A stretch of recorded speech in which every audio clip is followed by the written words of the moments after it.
तो सिर्फ आधा लीटर दूध के साथ ही आज आपके साथ शेयर करूंगी कितनी आसान, सिंपल और मज़ेदार सी रेसिपी। चाहे इफ्तार दावत के लिए बनाएं या फिर आगे ईद के लिए स्टोर कर लीजिए।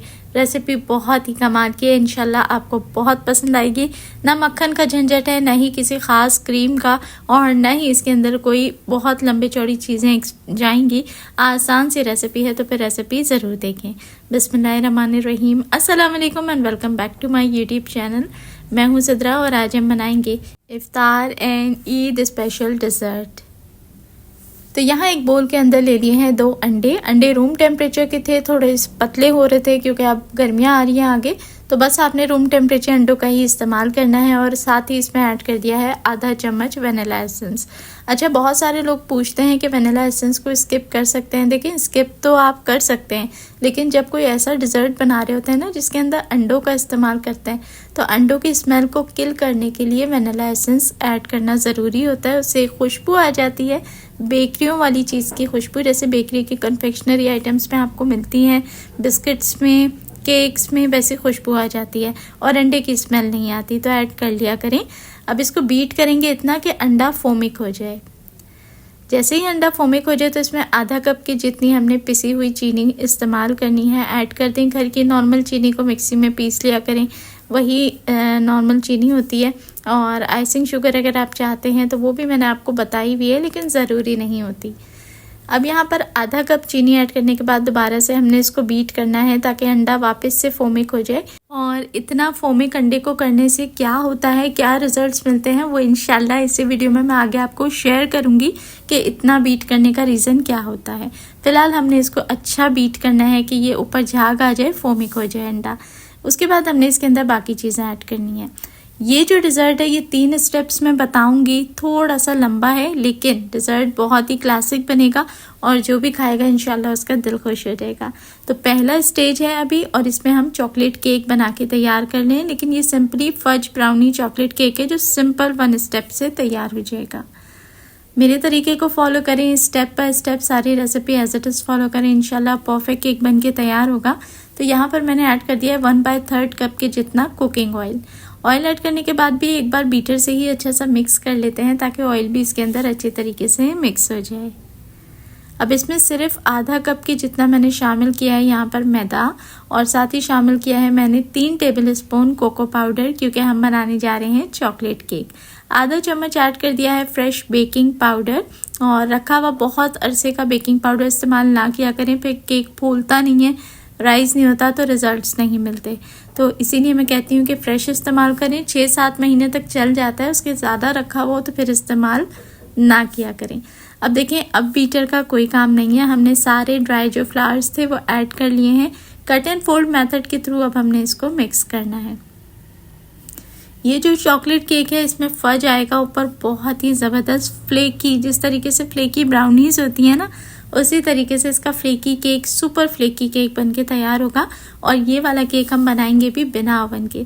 तो बस ये अच्छा सा मिक्स हो गया। अब देखें, बैटर इतना पतला है, और ऐसा इसलिए कि हमें बहुत ही सॉफ्ट, बहुत ही फ्लफ़ी और बहुत ही हल्का फुल्का सा केक चाहिए, बहुत ही कोई थिक केक नहीं चाहिए। तो बैटर भी पतला ही होना चाहिए।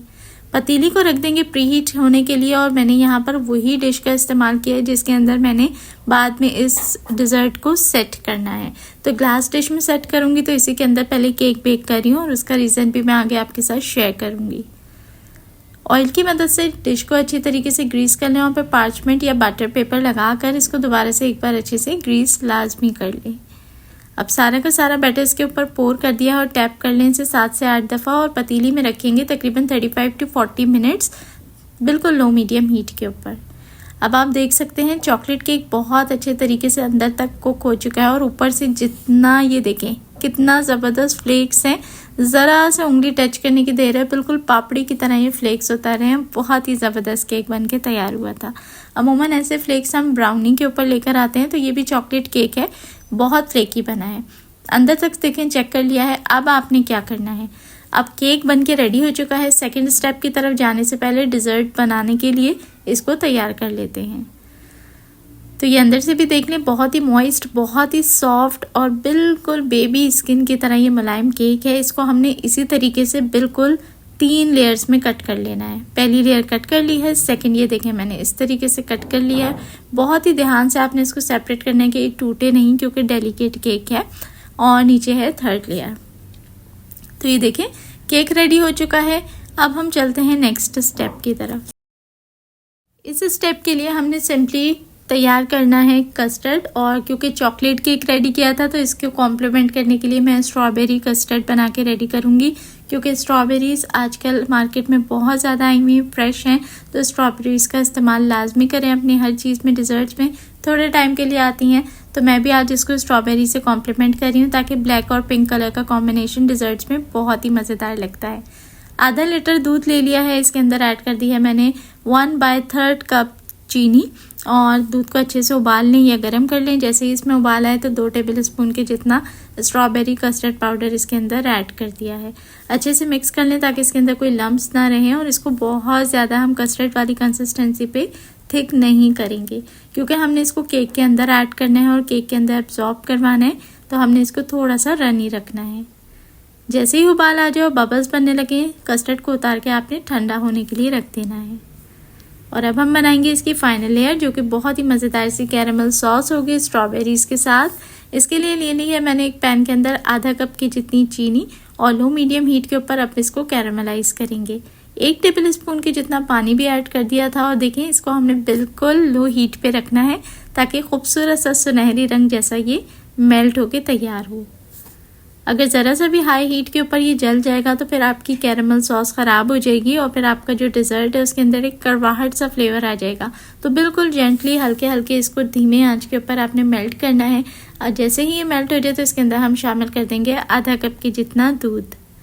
अगर तो आप बहुत ही डिटेल में कैरेमल सॉस की रेसिपी को समझना चाहते हैं तो मैं ऑलरेडी अपने चैनल पे इसकी रेसिपी मुकम्मल अलहदा से सिखा चुकी हूँ। डिस्क्रिप्शन में लिंक लगा दूंगी, अगर कोई डिटेल्ड रेसिपी देखना चाहता है स्टेप बाय स्टेप तो वहाँ से फॉलो कर सकता है। तो पहले मैंने आधा कप की जितना दूध ऐड किया था, और दूध ऐड करने के बाद आप देखें जितना कैरेमल था वो अकड़ के एक टॉफ़ी की तरह हो गया है। परेशान आपने बिल्कुल भी नहीं होना, ये बिल्कुल एज इट इज़ रहता है, लेकिन थोड़ी ही देर में आप देखेंगे कि ये फ़ौरन से मेल्ट हो जाएगा। पहले मैंने इसमें आधा कप दूध डाला था और बाद में आधा कप मज़ीद दूध डाल के टोटली 1 कप दूध के अंदर मैंने इसको पका लिया है। जैसे ही इसमें उबाल आना शुरू होगा तो धीरे धीरे आप देखेंगे कि सारा जो टॉफ़ी वाले स्ट्रक्चर्स के कैरेमल्स थे वो भी आपस में मेल्ट हो गए हैं।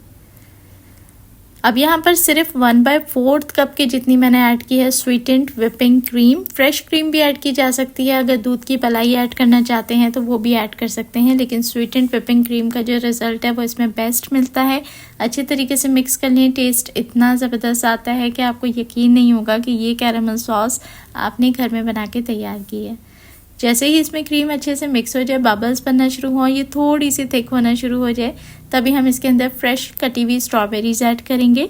और स्ट्रॉबेरीज को मैंने पतले पतले स्लाइसेस में कट कर लिया है। अब बहुत ज़्यादा नहीं पकाएंगे स्ट्रॉबेरीज ऐड करके, क्योंकि स्ट्रॉबेरीज खुद ही बहुत डेलिकेट और नाजुक सी होती हैं। अगर मुकम्मल कुक कर दूंगी तो ये इसी के अंदर घुल जाएंगी। तो बस आपने इसके अंदर रख के इसको हल्का सा 1 से 2 दफ़ा चलाना है, और बस फिर सॉस को अलहदा कर लें। तो अब हम चलते हैं फाइनली डिज़र्ट को असेंबल करने की तरफ। उसी डिश का इस्तेमाल करूंगी जिसमें केक को बेक किया था, और नीचे वाली लेयर पे हमने कस्टर्ड ऐड कर देना है। अब यहाँ पर मैं शामिल करूंगी पहली केक की लेयर, बहुत ही सॉफ्ट है, बहुत डिलाइट है। इसके ऊपर अब मैंने शामिल कर दिया है दोबारा से कस्टर्ड, और फिर रखूँगी सेकेंड लेयर। तो जिस तरीके से अरेबिक पुडिंग होती है उसी तरीके से इसका जायका और स्ट्रक्चर बनेगा। ये सारा कस्टर्ड जो है ये केक के जो लेयर्स हैं वो एब्जॉर्ब कर लेंगी, और अच्छी एब्जॉर्प्शन के लिए इसमें मैं स्क्यूवर स्टिक से थोड़े से प्रिक भी कर दूंगी। तो ये देखिए कस्टर्ड सारा का सारा केक में एब्जॉर्ब हो जाएगा। बहुत ही मॉइस्ट, बहुत ही भीगा भीगा सा मज़ेदार सा ये जायकेदार हमारा जो केक की लेयर्स हैं वो बनके तैयार हो जाएंगी। और आखिरी लेयर रखने के बाद भी जो बचा हुआ कस्टर्ड है वो मैंने इसके ऊपर अच्छे से पोर कर दिया है। तो यहाँ देखिए अच्छे से सेट हो चुका है। अब बारी आती है इसके ऊपर वो कैरेमल सॉस ऐड करने की जो हमने बना के रेडी की है। बहुत ही बेहतरीन सा डिज़र्ट है, एक बार मेरे कहने पे ज़रूर ट्राई कीजिएगा। रमज़ान इफ्तार की पार्टीज़ हैं अगर, तो उसके लिए भी आप इसको बना सकते हैं। मैंने जब भी अपने घर में बनाया था तो सबको बहुत ज़्यादा पसंद आया था। सिंपल सी रेसिपी है, सिर्फ आपने विदाउट ओवन एक केक को बेक करना है, कस्टर्ड को प्रिपेयर करना है और सॉस बना के तीनों चीज़ों को एडजस्ट कर देना है। तो ये देखें कितनी प्यारी लग रही है इसमें सॉस और ये स्ट्रॉबेरीज ऊपर, बहुत ही खूबसूरत लुक आ रहा है।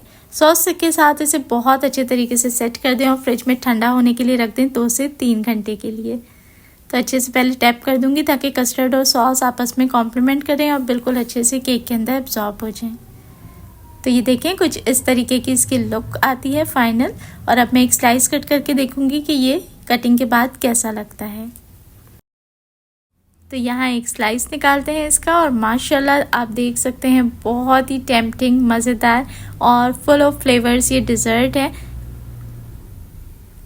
तो आपको ये रेसिपी कैसी लगी एक प्यारा सा कमेंट करके मुझे ज़रूर बताइएगा। अच्छी लगी हो तो लाइक शेयर आपने लाजमी करना है और किस सिटी से आपने मुझे वॉच किया ये आपने नीचे कमेंट करके ज़रूर बताना है।